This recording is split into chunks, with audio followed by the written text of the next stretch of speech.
Hello, this is Kathleen Ralph, creator of the webcomic Hope and Harry.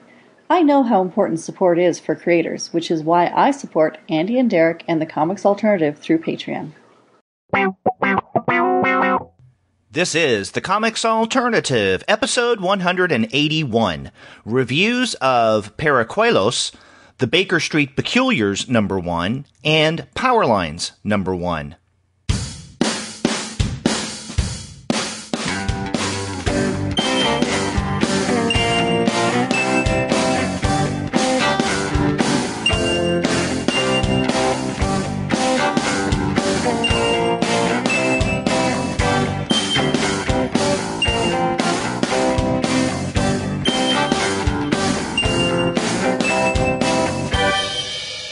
Hello and welcome to another episode of the Comics Alternative. I'm Derek. And I'm Gwen, and we're two people with PhDs talking about comics. That's right.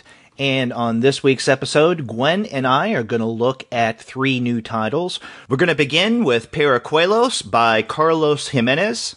After that, we're going to look at issue #1 of Baker Street Peculiars by Roger Langridge and Andy Hirsch. And then we're going to wrap up with Jimmie Robinson's Powerlines #1. But before we get into that discussion, we want to let all of you guys know that this episode of the Comics Alternative is brought to you by those wonderful folks at Discount Comic Book Service. Go to their website, dcbservice.com, for all of your comics pre-ordering needs. There, you're going to find all DC, Marvel, Image, and Dark Horse titles at 40% off of the cover price if you pre-order. For all of the other publishers, you'll find that those discounts are 20 to 35% off of the cover price. And every single month, you're going to find some wonderful specials. And you can still get those specials for March for the next few days. Sometimes you'll find that those specials will be at 45% off cover price, sometimes at 50% off cover, but often the discounts go higher than that.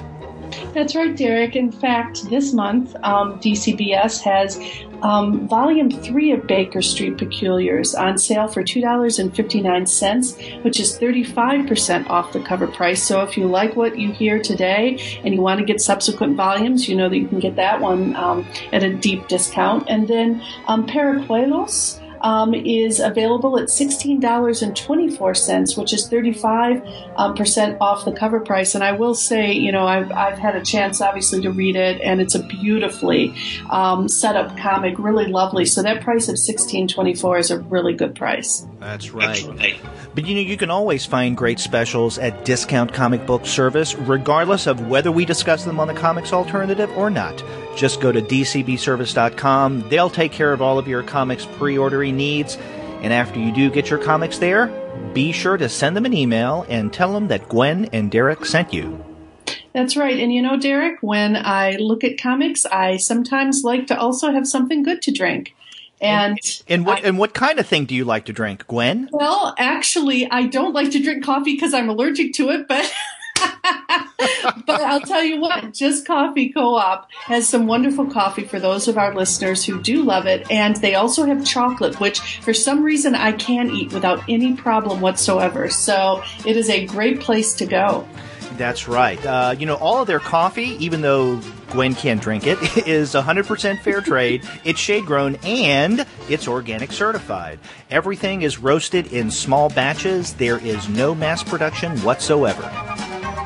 That's right. And you know what? JCC is a cooperative. In addition to the worker-focused nature of the business, they are also socially conscious. They partner with On the Ground to raise money and awareness for sustainable community development in farming regions across the world. And you can go ahead and go on their website, which is justcoffee.coop.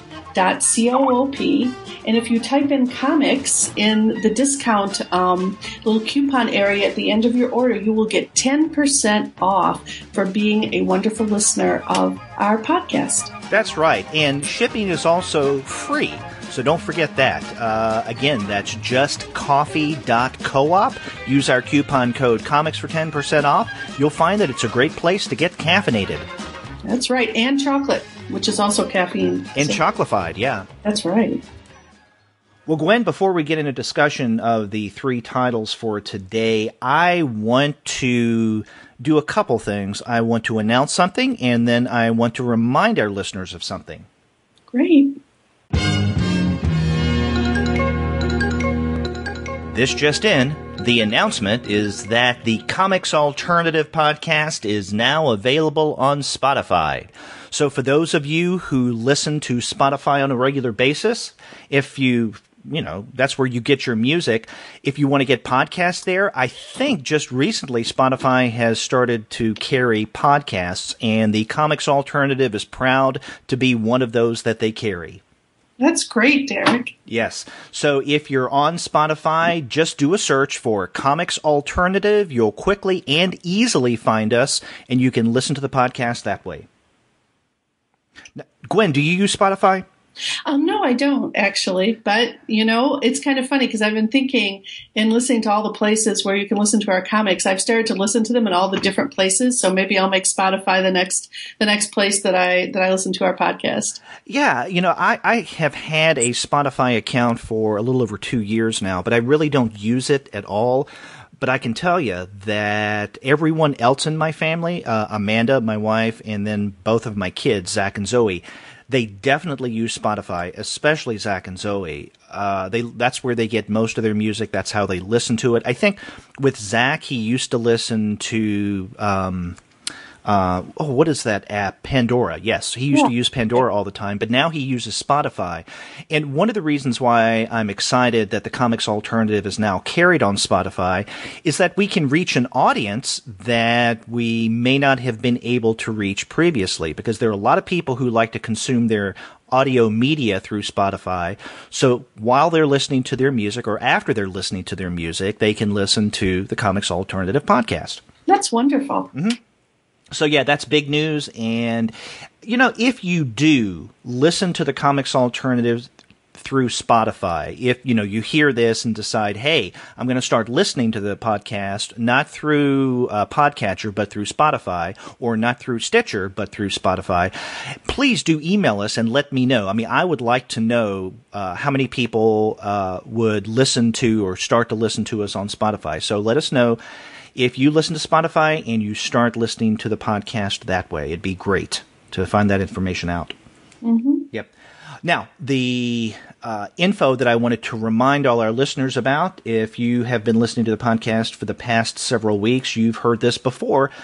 We're doing a survey, a short, very short demographic survey. If you go to survey.libsyn.com/comicsalternative, that's survey.libsyn.com/comicsalternative, and just take a minute, and I'm not kidding, it could take a minute or less, 6 very quick and easy questions, just the basics of what people usually look for in terms of a demographic survey.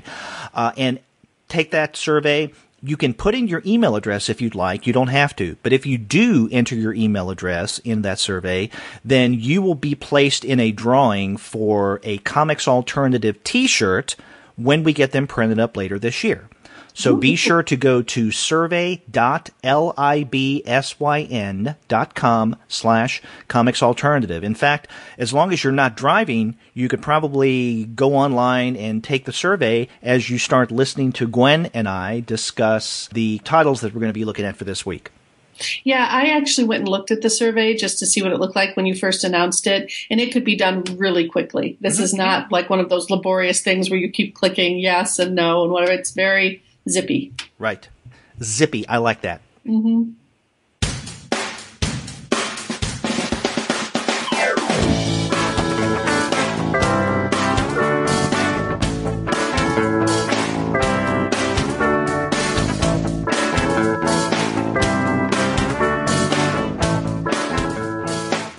So Gwen, let's begin discussing the comics for this week. We're going to start with Carlos Giménez's Paracuellos. This is published through IDW. It's part of their Euro comic series. And in fact, Dean Mullaney, that we had on the show for an interview last year, is overseeing the Euro comics series. And this came out just recently. it's an interesting history of Paracuellos. These strips were originally published in Spain in a new publication at the time, Muchas Gracias, about 6 months after the notorious dictator Francisco Franco died, and he died in November 1975. Mm-hmm. So these Paracuellos strips originally appeared 6 months after Franco's death. And why were they published after Franco's death? Because of the political nature, or I guess not so much the political nature of the strips, but how they could resonate politically. Right. And, it's one of the things I'll say about this volume that's really useful for readers is that there's an excellent editor's note by Dean Mullaney. There's also a brief introduction by Will Eisner, but then there's a much longer sort of introductory section by Antonio Martin that discusses specifically the historical context for these comics. So if you're thinking, wow, I don't know a lot about Spain and Franco and the Spanish Civil War, but let me tell you, this is actually a beautiful and very concise introduction that allows you to really then really gets your interest up to read the comic itself, because it explains sort of what was going on in society in Spain in the late 30s, early 1940s, and helps to put the entire set of comics into context. Yeah, exactly. I'm glad that you mentioned this opening short essay by Antonio Martin. He was born in 1939, so, I mean, a lot of what went on in terms of the Franco regime, he grew up in, and he's also considered one of Spain's foremost comics historians, and so he definitely does put not only the political history, but also the comic into historical context here. So that's a great essay that begins this collection.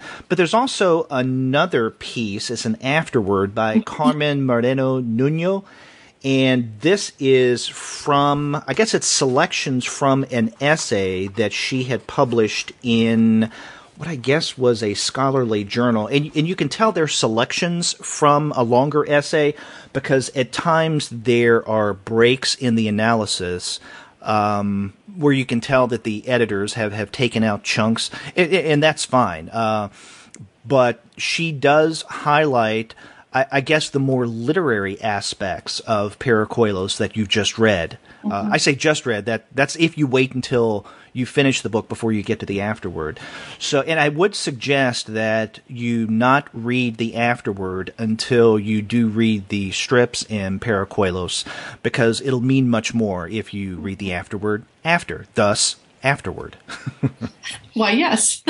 Very well put. Yeah. So I think that Dean Mullaney did a great job in sandwiching the comics into great, I guess, paratextual material, if you want to call it that. Mm-hmm. And what we have here in this book that was just released, Paracuellos, is the first two collections that were originally published in Spain put into one volume. The first collection of Paracuellos strips came out in 1977, and then a second volume was released in Spain in 1982. And so it's those two collections that make up this new book from Eurocomics IDW. Now, there were 4 other volumes of Paracuellos that were published between 1997 and 2003, and my assumption is that IDW, through Eurocomics, will be putting those out in the future. Mm-hmm. I would guess they would. And for those who may be unfamiliar with Eurocomics, well, actually, you may not listen to the podcast on a regular basis then, because we've talked about Eurocomics in the past. They have done, I guess most notably, the new English translations of Corto Maltese. And those are wonderful volumes that are coming out. So we've discussed the first 2 volumes that Eurocomics have done of Corto Maltese, and they have more great stuff coming out in the next few months. In fact, mm-hmm. One of the things maybe we could start off talking about the comics themselves is the way that they're structured. Because these were set up primarily as 2-page or 3-page strips. And there's a uniformity. There's the uniform waffle pattern that we're used to seeing in comics, especially from this time period. The comics are in black and white, and the line style, once you see it and you start reading through the comic, you realize that it's very recognizable. In other words, if I saw, other comics by Giménez, I would recognize them because his line style is very distinct. And these are little episodes that give you a glimpse into the life of young boys who have been either orphaned or their families cannot afford to take care of them for a period of time, and they're placed in these social homes. Right. They're in fact, I think the homes are called social aid, and every time they're referred to as homes, there's always the qualifying quotation marks. Right. Yeah. Because understandably, one of the things that Giménez is interested in doing is really writing about not just the way that adults in these institutions treated young people, but the sort of social worlds that these young people create themselves. So you really have those two layers of adult and child interactions, which are all basically pretty brutal and authoritarian in nature. And then you have what the impact that has on the kids and the way that they treat each other. So you really have two parallel storylines going on throughout these comics. Yeah, and when you and I were going back and forth in our email discussions in the days leading up to this recording, we were mentioning how heart-heavy, how even depressing these stories can be. I mean, they really do get to you. Mm-hmm. Well, one right after the other, too. Although I have to say, I think this is a really valuable comic for everyone to read, not just because they're beautifully done, not just because they're engaging and interesting, but I think it helps us to gain an understanding of the history of childhood itself and the way that children have been treated by the state in the past, any state, not just in Spain. It's insightful in terms of thinking about how we treat children today. I point this out because my father was growing up at this exact same time period. For a period of time, he was homeless on the streets of New York City as a child. And, I didn't hear a lot of these stories about his childhood until I was much older. In other words, he didn't spend my childhood trying to tell me how lucky and grateful I should be for everything I have. He was a really good dad in that respect. He waited till I was old enough to understand. And then he simply told me to give me a sense for what things were like for street kids in New York, City during the Depression. It was really rough. And a lot of the stories that my dad told me, especially about the way that kids treated each other in institutions like this, are seen right here in this text. So even though it's very specific, and I don't want to in any way take away from the importance of this text as a statement on Franco's Spain, I think it also is a statement on childhood in general, and especially during this particular historical time period. Yeah, I think you're right. Now, you mentioned this comic as a commentary on Franco's Spain. I said earlier that this wasn't published or the first strip of Paracuellos wasn't published until 6 months after Franco's death. Maybe partially because of the political nature, but I guess the political potential of this. I think that Giménez was making a statement here, but this I would not call outright. He's not espousing a clear argument. He's basically pointing out the reality of the situation in these social aid homes at the time. And the reason why this had so much political impact, or could have so much political impact, is because it did not paint the Franco regime and many of the social programs that they espoused in a very good light.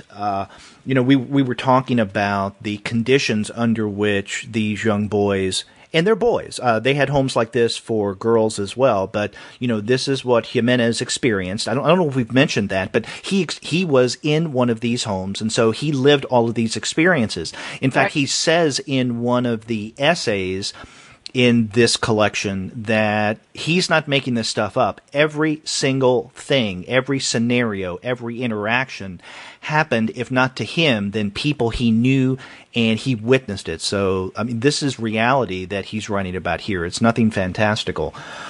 But it doesn't look good for the government agencies under Franco. And really, the kids are treated in a lousy manner.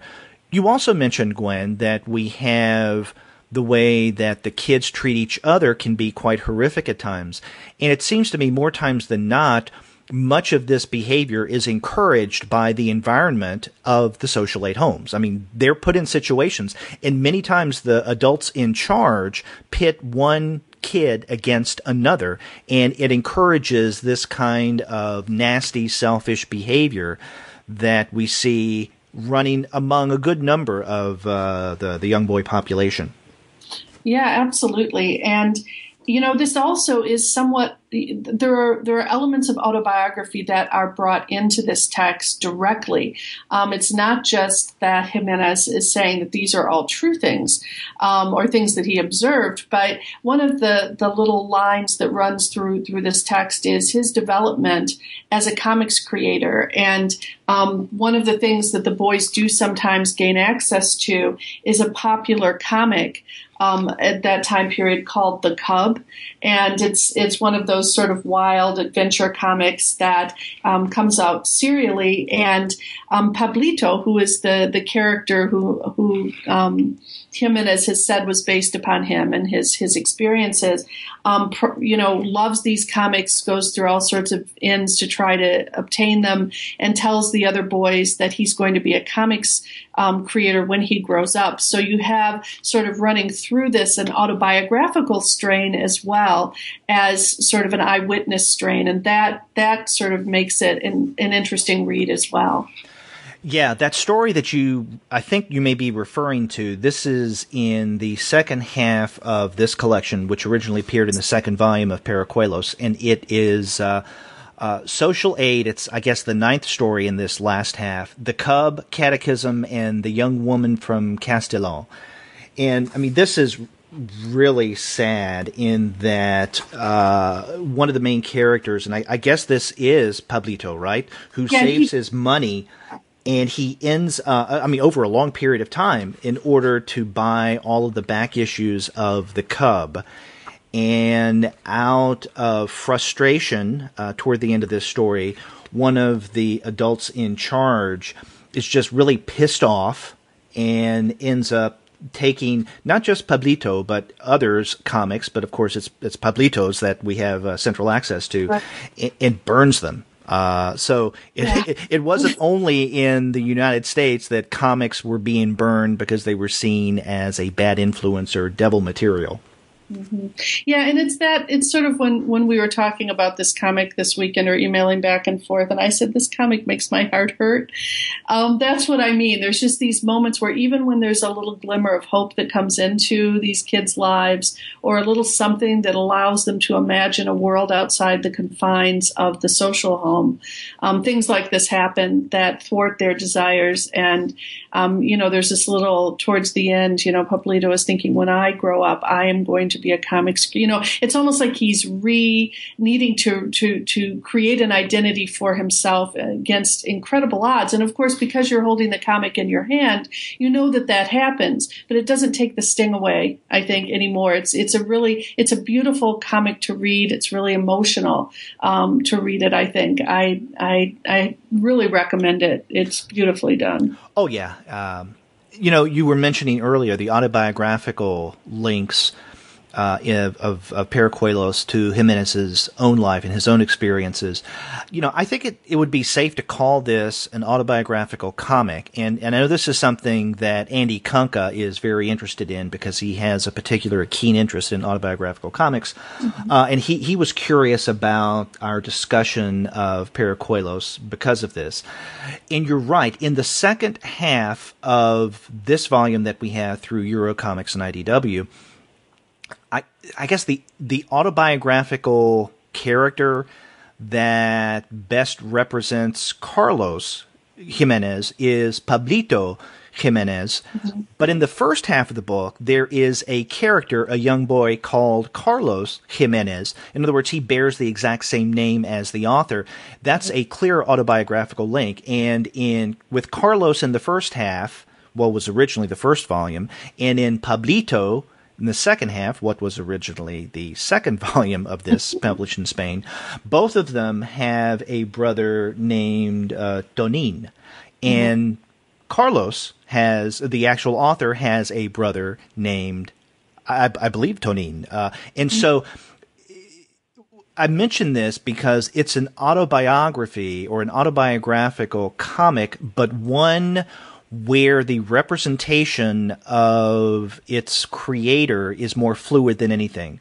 And I think you can see that not only in the fact that Giménez changes the characters that are, I guess, his closest representation, his self-representation in the second part, but also that the experiences that he and others had in the social aid homes almost kind of morph, right? So experiences that the actual author, Giménez, had may be something that in the comics the kids experienced, and then vice versa. Something that they experienced is something that maybe Pablito would. Now, trying to pinpoint exactly what happened in history with the actual author, Giménez, I think, is not really an argument, I think, worth pursuing, but it's the experiences from his own life that he embeds in this narrative that are so significant. Whether he or others experienced, whether the main character that is the autobiographical link is Carlos or Pablito, I think that doesn't really matter.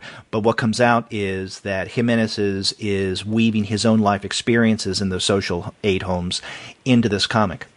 Right, and the narrative lines that occur throughout it are very strong. So to tell you the truth, it really wasn't until I read the afterword that I went back and started to think about those places that might be more autobiographical than others. Because when I was reading the text just fresh and from the beginning, the narrative is so strong and so compelling, and you meet many of these young people. You get a sense for how they're interacting with each other. They reappear again and again in each other's lives, all the way to the end, where to be fair, some of them do finally leave, and you do get that glimmer of hope. And very often they're characters that you've been reading about for quite some time. So the narrative is very strong. So I think you're right. It's not necessary to have that personal identification part be the central focus of your reading to get a lot out of this comic. Yeah. And in fact, I was just looking at the very last strip in this collection, and the last word is spoken by Pablito Giménez Garcia. So it's this autobiographical link there that literally ends the comic here by mentioning his own name.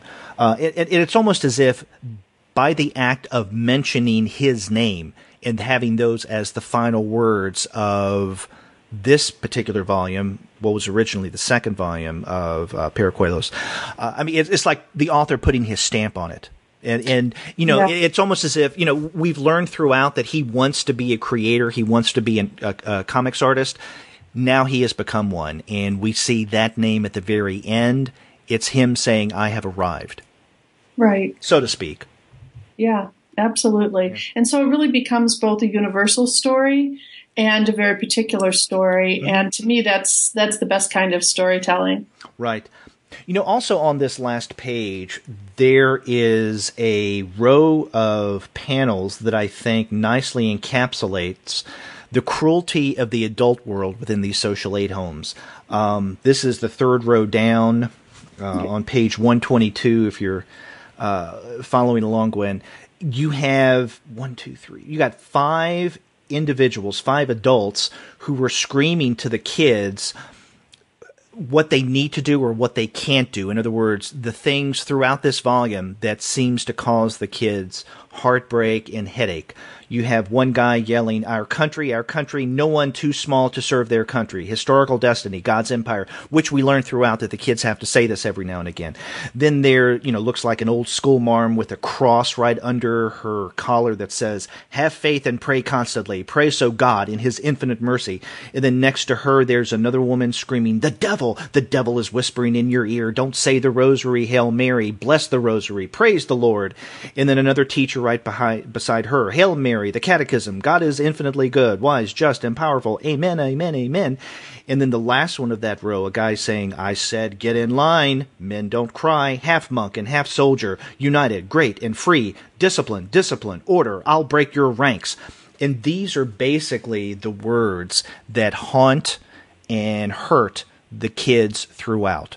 Mm-hmm. And the line style is interesting too, Derek, because in that panel, which goes straight across the page, the adults are drawn in a very angular way with a very heavy line.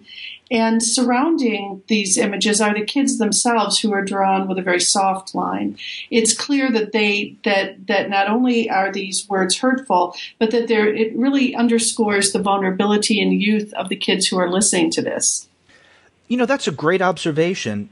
Something else that distinguishes the adults from the little boys is not only the harsh lines with the adults and the thicker detail, especially in illustrating their faces, but the young boys, their faces especially, are much more cartoony, and I don't mean cartoony in a bad way. Mm-hmm. So you have more rounded faces, not angular, as you pointed out. You have larger eyes. You have some exaggerated features, such as large buck teeth with a couple of boys, or big ears.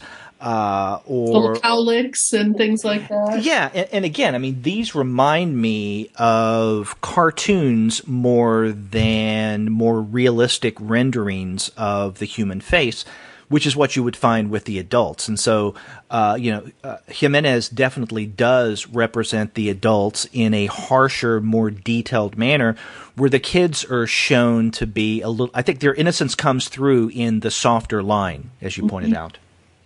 Yeah, it's a really, and I think what was so fascinating to me, I'm so glad you picked this passage to look at, Derek, because one of the things that Martine in this essay talks about is just the incredible silence that went on for decades about people's experiences in these sorts of situations, and how revolutionary it was to have this comic published, and how it was one of the cultural artifacts that led to an opening up.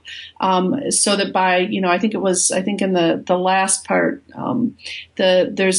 there's a discussion of how by the 1990s and certainly into the first decade of the 21st century, there's been a lot more openness and reconciliation and discussion of this time period. But to have those adults yelling those things at the kids on that panel, when you consider that this came out in the 70s, it must have been super revolutionary. This is actually a pretty dialogue heavy text. A lot of the action is carried through the images, so I don't want to suggest that that's not the case.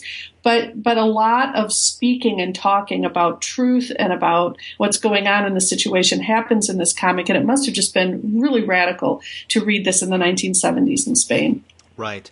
And you can also see Paracuellos developing as Giménez is creating this, because, we mentioned that what was originally the first two collections of Paracuellos in Spain make up this one volume that we have just published through IDW Eurocomics. And in the first part, which was, the first collection, the stories, I think about all of them are only 2 pages long. Mm-hmm. And they're all given unique titles, and they're not necessarily in chronological order. So right. The very first entry, which I guess was the very first comic, Paracuellos, that Giménez published, is not even a full 2 pages. It's a page and a half. Its title is 1953, Aragon Highway, 14 kilometers from Madrid. So basically we get the year and we get the place. And then after that, we get other stories that give us a sense of time and place as well. But we also get titles. So for instance, and this is one of my favorites, The Night of the Magi, Paracuellos de Yarama, 1950, and Paracuellos del Yarmana, Yarama is the actual location, the actual home, because there are other places that are represented. For instance, the story The Bedwetter took place in the Bibona home, and this was Doña Carlota Puente Velecas in Madrid in 1947. And please excuse my very bad pronunciation of Spanish proper nouns. But in other words, in this first part of this collection, the stories don't happen in chronological order. They don't happen in just one location, but we get some of the same kids who, at times were taken from one home to another for any number of reasons. But it's a different setup with the second part of this volume that just came out, in that is the stories are given more consistent titles. So, for instance, they begin with social aid and then the number. So the first one in the second part, social aid 1, and then the title of this one is The New Ones. The next story, social aid 2, Pray, Pray, Wicked Ones. And the stories in this second part are longer. They last usually for 4 pages, but sometimes longer. Right. And, that's one of the nice things about this. You really see the progression of his thinking and his structuring of these comics. So some things stay very, very similar, the line style, the layout, all that sort of thing.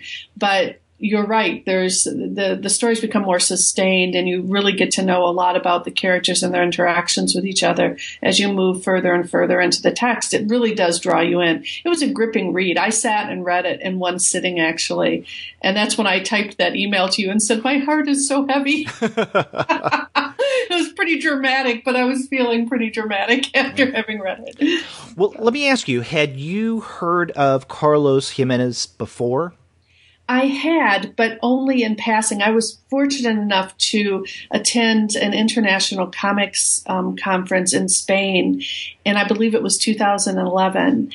And at the opening session, I can't remember the name of the professor, but a professor at the Instituto de Franklin, who was setting up this conference, gave a talk that included an overview of some things about Spanish comics. So I had heard of him before, but I had not had the chance to read this comic. And I'm so glad that I did, because a lot of times I'm interested in having comics from Europe from the 70s and 80s to teach alongside Maus.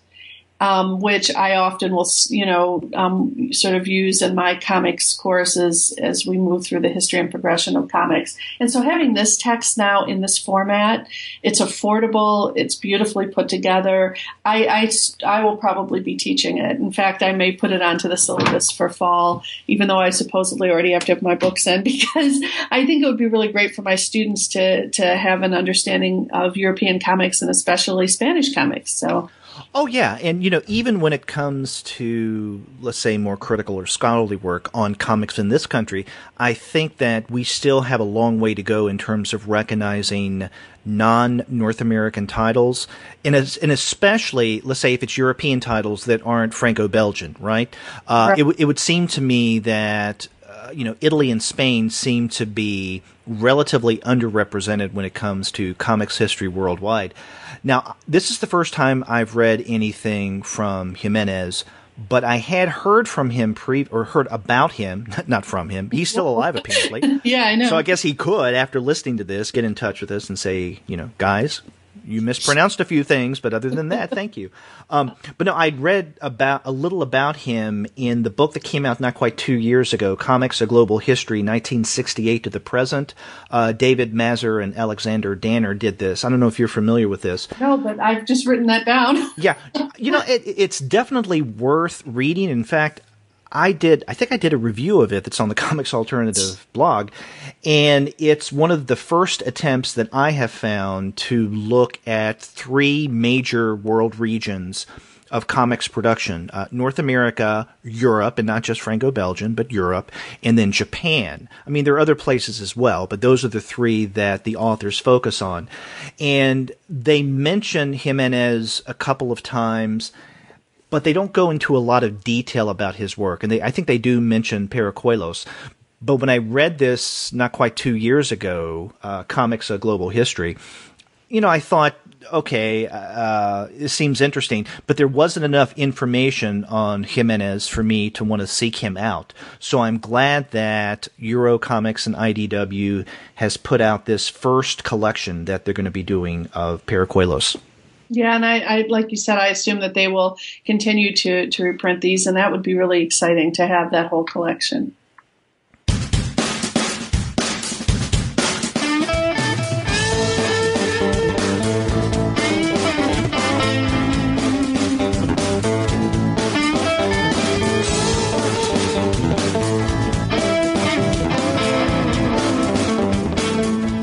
Well, Gwen, do you want to move on to the next title that we're looking at this week?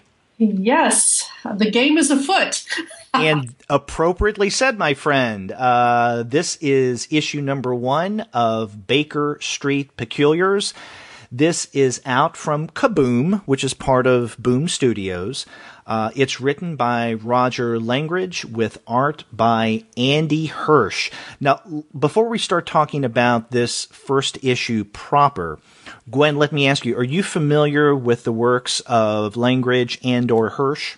Yeah, Langridge has done Abigail and the Snowman. I knew that from before this. I know that Andy Hirsch has done some Adventure Time comics, but I hadn't read either of their work extensively, but I'm assuming that you have probably, right? Yeah, I know that Langridge, I know him. He's done a lot of different things. He's done it for the big two, but also a lot of smaller presses. I know him primarily for his strip Fred the Clown, which I thought was funny, and also his series Zoot. He's also done work on the Muppet Show comics.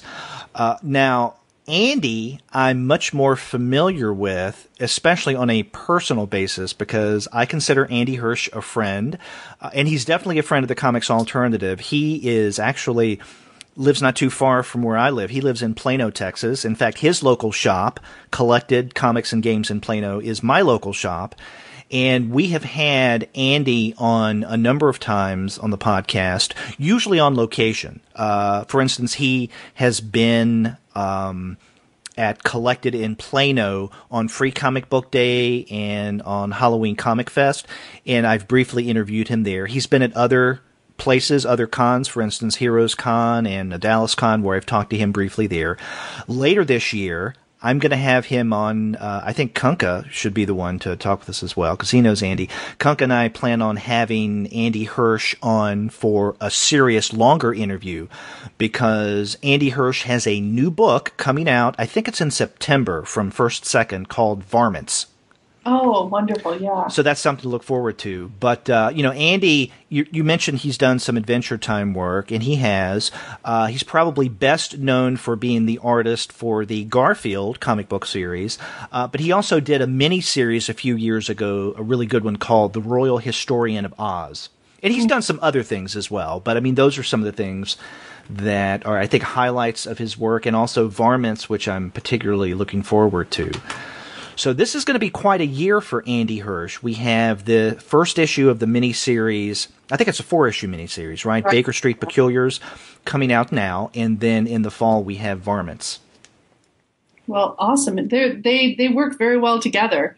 I totally enjoyed this comic. It was a hoot. Okay, so if we were going to explain this to the uninitiated, how would we do so?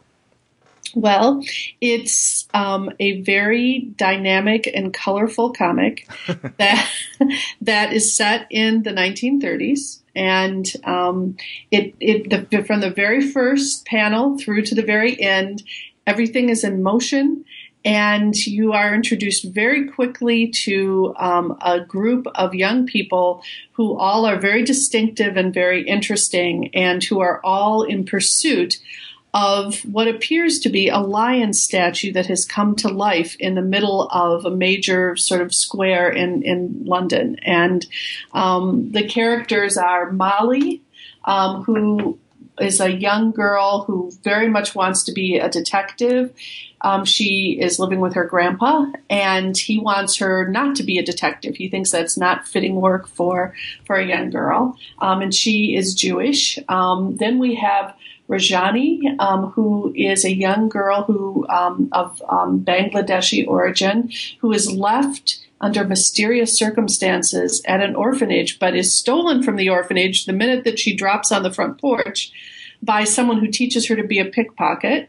And then you have this young man, Humphrey, who's an upper-class boarding school kid whose only real sort of family and closeness comes from his valet, who just happens to be a dog called Wellington.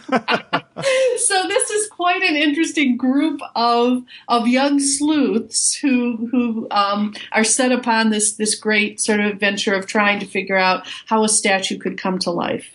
Exactly. Now, you mentioned this as a colorful comic. We should mention that Fred Stressing is the colorist on this, and so he's the one who brings this color to life and makes it such a colorful narrative, literally.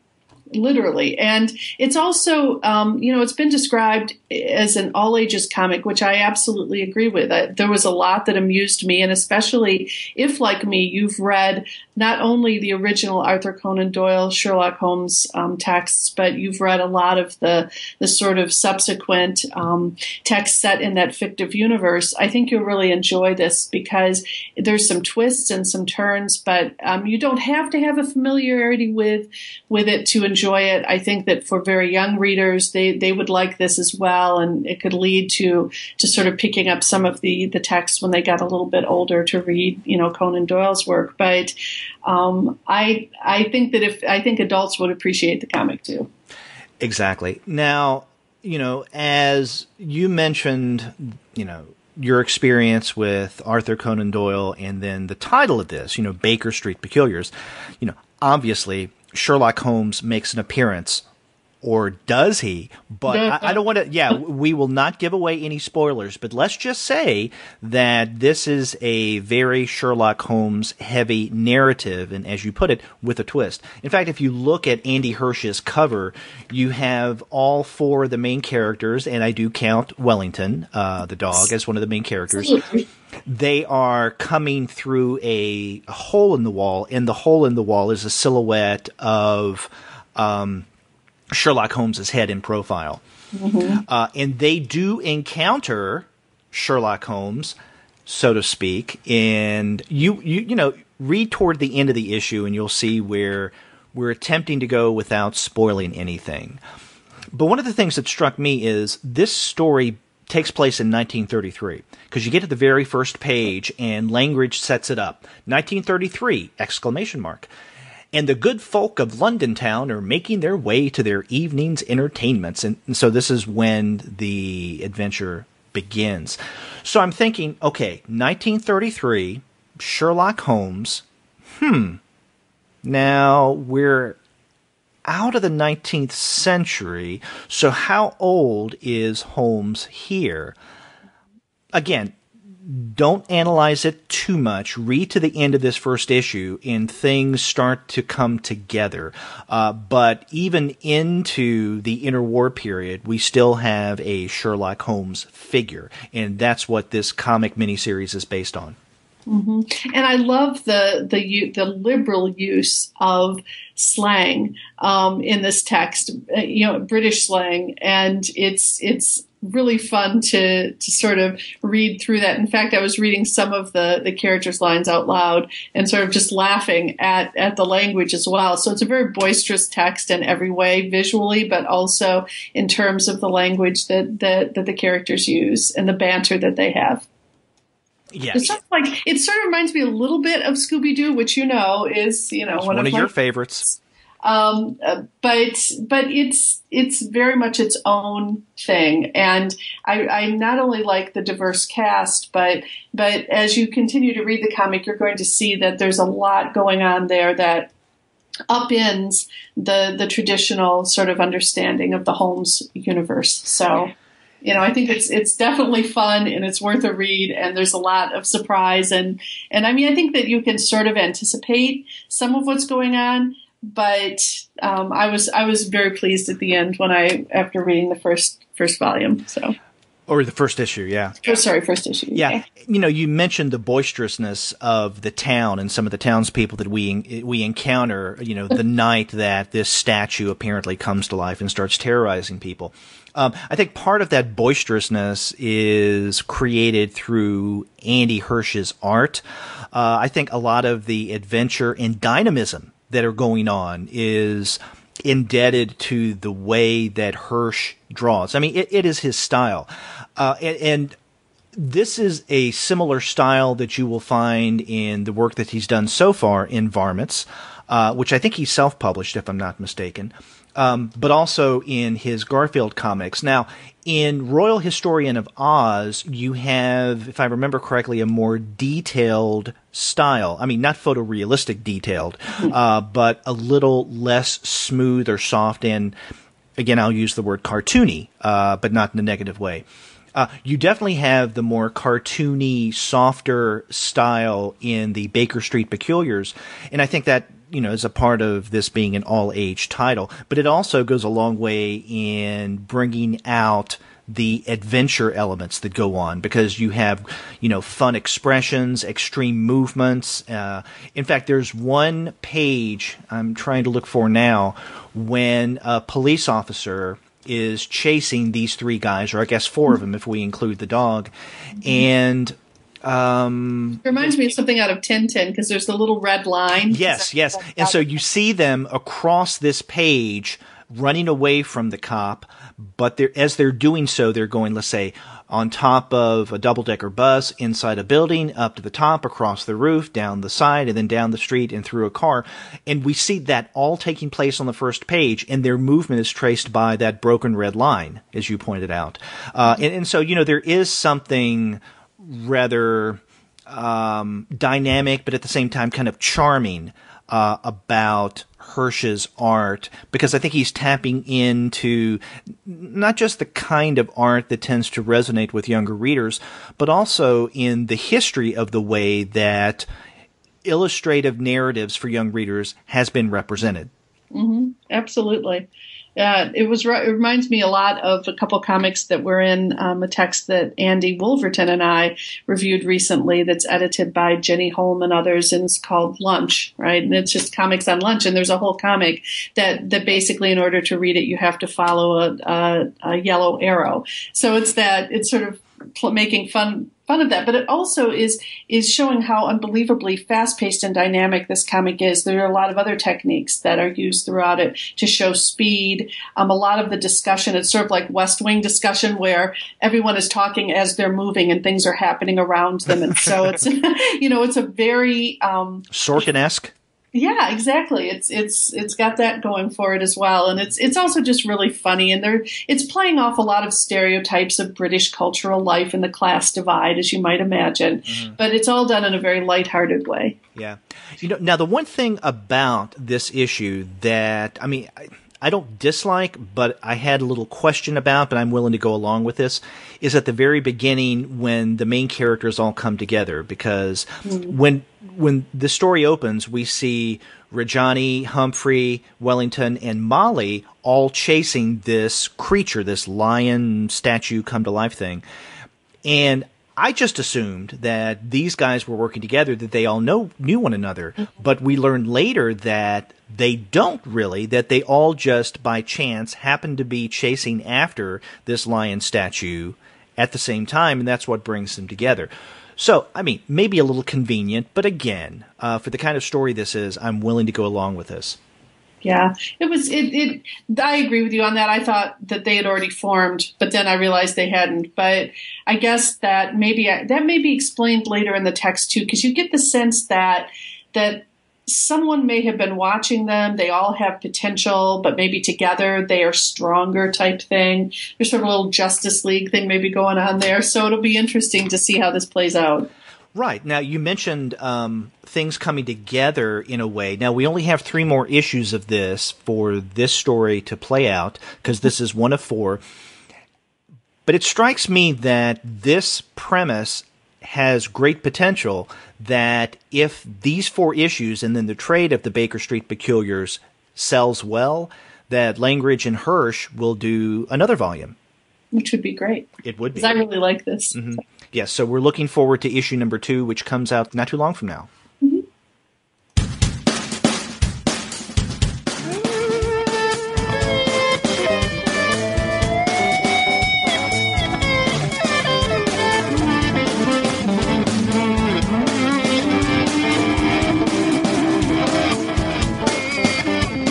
Well, Gwen, before we get to the last title, let's remind our listeners that if they want to take a break from listening to their podcast episodes, such as this one, and maybe brew a nice cup of tea, coffee, or maybe even get some chocolate, they would do well to go to the website of one of our sponsors for this episode, and that is Just Coffee Co-op. Go to justcoffee.coop, and upon checkout, please use the coupon code COMICS, COMICS. That'll give you 10% off of your order, and it will help us at the Comics Alternative. So justcoffee.coop. Now, back to our regularly scheduled reviews. And the third title that Gwen and I are discussing is an Image comic, Power Lines #1 from Jimmie Robinson. Gwen, have you read any of Robinson's comics in the past? No, but I'm going to now. I'm really interested in him. I looked up his biography, and I see that he actually has been a comics creator for over 20 years. And I guess he won an Inkpot Award in 2015. He's done a number of series, including 5 Weapons, The Empty, Bomb Queen. He's quite an established comics creator. Yeah. And, his most recent work before this was The Empty, and we reviewed the first issue of that on a previous episode of the Comics Alternative.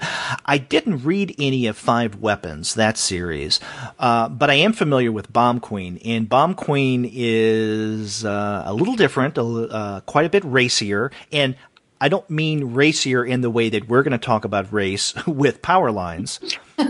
So that was an inadvertent pun, but look up some images of Bomb Queen. You'll know what I'm talking about. But yeah, we have a comics veteran here, and the thing about Jimmie Robinson, he tends to work primarily by himself, right? I mean, he writes as well as illustrates letters and all that, his own comics, and we had that with Bomb Queen, 5 Weapons, I believe, and then definitely The Empty. And here we have the same thing with Power Lines. Now, with this first issue, it begins with a little backstory, and backstory that takes place, I guess, 41,000 years ago. So just a little backstory. Just a little backstory, yeah. And in fact, the first 2 pages, or not quite 2 pages, is devoted to this. We learn, and it says, 41,000 years ago, Earth's geomagnetic polarity had reversed. 10,000 years ago, the glacier started to melt. A mysterious power line is revealed. And then he goes from there, suggesting that as the climate and as the geography of Earth shifts in this particular location, there is a power line that becomes prominent and that becomes less prominent, I guess for various reasons. In these opening pages, there's the introduction of Native Americans as having a connection to this. Estimates believe that 1/3 of Native Americans lived in California at this time. This is in the 1500s. Native Americans secretly used the power line to defend their land for the next 200 years. And then we get to Lewis and Clark. Then we get to the relocation in the 1830s of the Native American population. We get into the gold rush in California, into the end of the 19th century, into the 20th, to today. And then we see a car of 4 African-American young men who are crossing from their neighborhood into a more affluent suburban neighborhood, and they're going to cause a little havoc by spray painting some of, the walls and the businesses in order to make their mark, so to speak. Right. And they're going to Benicia, and they show the little sign as they drive into town, a California Main Street city. Mm-hmm. And, their idea is that if they if they tag this neighborhood, people will really notice, much more so than if they were to even tag in their own neighborhood. Right. And so that's where the story begins, after that 2-page setup that talks about years before and power lines, whatever those are. It's not explained. Even by the time we get to the end of this issue, that's really not explained. So we have this group of youth that are doing tagging, and as you might imagine, police become involved. And one of the guys in this car, and I think this is his first time out, right, with a spray can. Right. He's called Dietrich. Although I think his real name is Derek. He spells it a different way than I do. But he goes by Dietrich, and he is being chased by the police. He's cornered at a dead end, and all of a sudden, he is lifted off of the ground by some kind of light or some kind of power, the power lines. Mm-hmm. And the cops don't know what to make of it. They decide not even to report that because how could you make sense of it? And then we get another group of characters who become important in this story as well, and they are some of the white residents of this neighborhood. This is Sarah Bellingham, who's 48 years old. She's a widow, and her son-in-law, or I guess stepson, is Kevin, who becomes important in the story as well. And so hers is one of the properties that was terrorized, but most significantly, one of those guys broke into her car, stole her purse, which has her cell phone. And it's not so much the cell phone as it is a case that had a lot of sentimental value to her. And so she, with the help of Kevin, track the phone, because they do have, I guess, the iPhone, Find My iPhone. Is that the app? Yeah, it's Find My Phone. Find My Phone. And so they're able to track it. I use it often, so I know. Okay. I haven't used mine yet, I guess, thankfully. But they track the phone to the people who took it, and so it brings these two people together. It brings together the black and the white. And as you can tell from the setup that Gwen and I have laid out, that Power Lines has everything to do with race. Yes. And ethnicity, Absolutely. And, it's interesting because it's coming out not only is what goes on here topical. I mean, this young man gains his powers in part because he is being pursued and maybe shot. Right. And so there's the discussion that we're currently having as a culture about these issues. But also it's coming out right at the same time that another really major cultural artifact has emerged, and that is J.K. Rowling's, and there is a connection here, Derek, J.K. Rowling's The History of Magic in North America. And I bring that when we were first talking about this, we were bringing this up, in relation to the way that Native Americans are often depicted in cultural artifacts, and that sometimes those depictions can be called into question. This has been the case for J.K. Rowling, who in her new collection basically takes the Navajo term skinwalkers for people who turn into animals, and then utilizes that to argue that witches and wizards have that power, etc.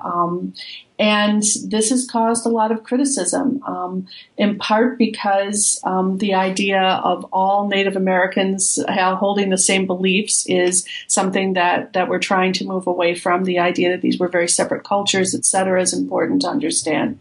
But the second problem is whenever Native Americans are over-identified with spiritualism or magic. And that sort of is happening in this comic, and so it'll be interesting to see how readers respond to that, because this is also very topical in terms of what's going on in the discussion of children's cultural artifacts. Yeah. Power Lines, if the first issue is any indication, is an interesting foray into race and ethnicity in the United States. At the same time, it runs certain risks. I definitely applaud Jimmie Robinson for taking on this story that he's taking on. At the same time, there are potential problems in some of the individuals and communities that he's representing here. Now, you mentioned the potential problems with Native Americans, right? Not only does he work from an assumption that there is less diversity, among our country's original inhabitants than there actually were, but that there's always this sense of mysticism. In other words, when there's mysticism, when there's something kind of magical, of course it involves the Native Americans. And so I think those are some of the stereotypes that he risks running here. Maybe not risks running. I think he even runs with. Let's just come out and say he's playing into certain stereotypes of Native Americans. Now, does that take away from where he seems to be going with power lines? I don't necessarily think so.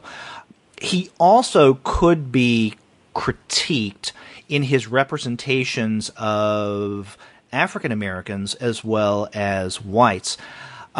Maybe not so much the latter, although I do think that the character, the way that he represents Sarah Bellingham is a little too heavy-handed.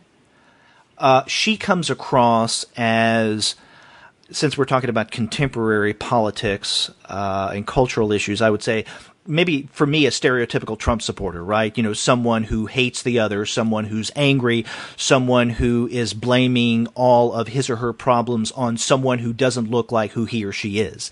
And that's what Sarah seems to be like. Her stepson, on the other hand, is much more measured. He's a former Marine, and he's rational. He's willing to look at contexts and certain situations and try to understand others in a way that Sarah doesn't. So I do think that Sarah's presented rather heavy-handedly. Maybe he needed to do that. I think one could also make the argument that he's playing into some African American stereotypes in that the group of young men that we see at the very beginning, they go into a neighborhood that's not their own, they're tagging it. It is what people like Sarah would call hoodlums or gangsters, even though they don't intend to hurt anyone, right? Mm-hmm. Now, Jimmie Robinson himself is African American, so I think to a large degree that makes him somewhat immune to certain charges of, I guess, problematic representation with African Americans. But, he does use a bit of language as well, and he doesn't sugarcoat things. So the N-word is thrown around a few times.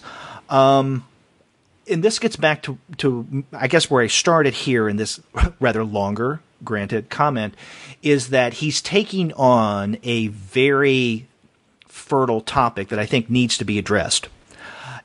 But in doing so, he runs the risk of being criticized of the way that he's representing other communities. But I think that's a risk worth taking, so I applaud him for doing that.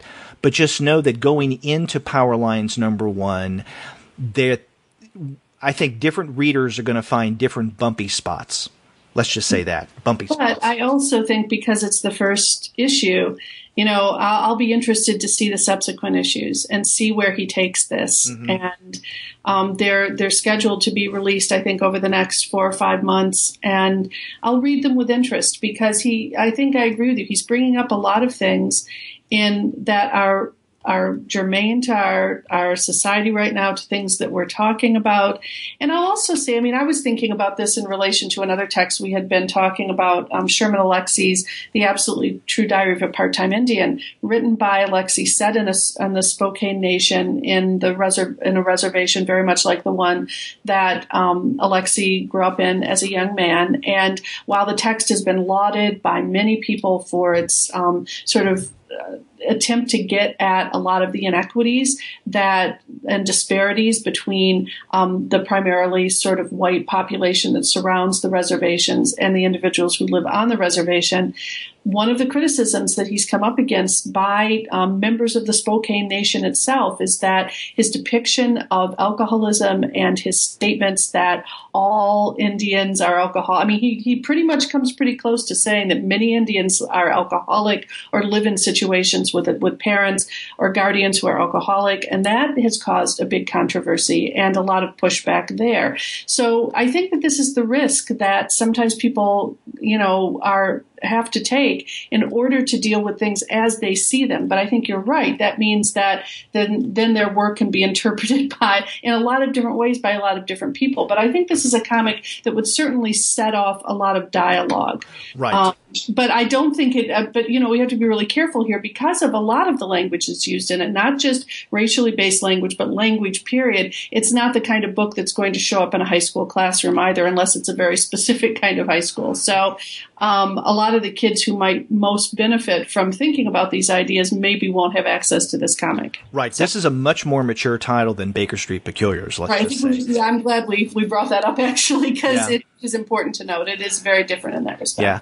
And we're talking about the way that, your example, Sherman Alexie, is criticized by those within his own community, the Native American community. And, American literature is littered with examples like this. I mean, someone that I used to do a lot of work on, Philip Roth, was accused of being a self-hating Jew, right? That he propagated certain Jewish stereotypes in ways that non-Jewish writers would. And that's what he was accused of for much of his career. And you can find the same thing going on with many artists from the Harlem Renaissance, right? Being accused of misrepresenting, you're going to air our dirty laundry. We're trying to get beyond this. Or you're playing into stereotypes that the culture has. Right. Yeah, absolutely. So this is I think that if you take it in that way and then read this comic, you're going to see there's a lot of value here. And like I said, this is the first issue. I'll be interested to see the subsequent issues. And I should say, from an artistic perspective, it's beautifully drawn. The coloring is gorgeous in it. You really are you're carried along very quickly in the narrative. The placement of the panels is wonderful. So there's a lot to really like about this comic. And given that, as you pointed out, it's all done by Robinson. This is truly his work, and it's his vision, and I'll be interested to see where it goes. True, and I'll be interested to see what the Power Lines is all about. Mm-hmm. Because we get hints of this in this first issue, but there are really no answers that are given. But that's okay. This is the first issue. I do find it interesting that the power lines go right over where I used to live and work in the Bay Area, including where I used to teach. So, like I said, I have a personal interest in it, just having lived there for a number of years. So it'll be fun to see what happens next. Curious. So maybe you have a little power inside of you. Yeah, I doubt it. I strongly doubt it.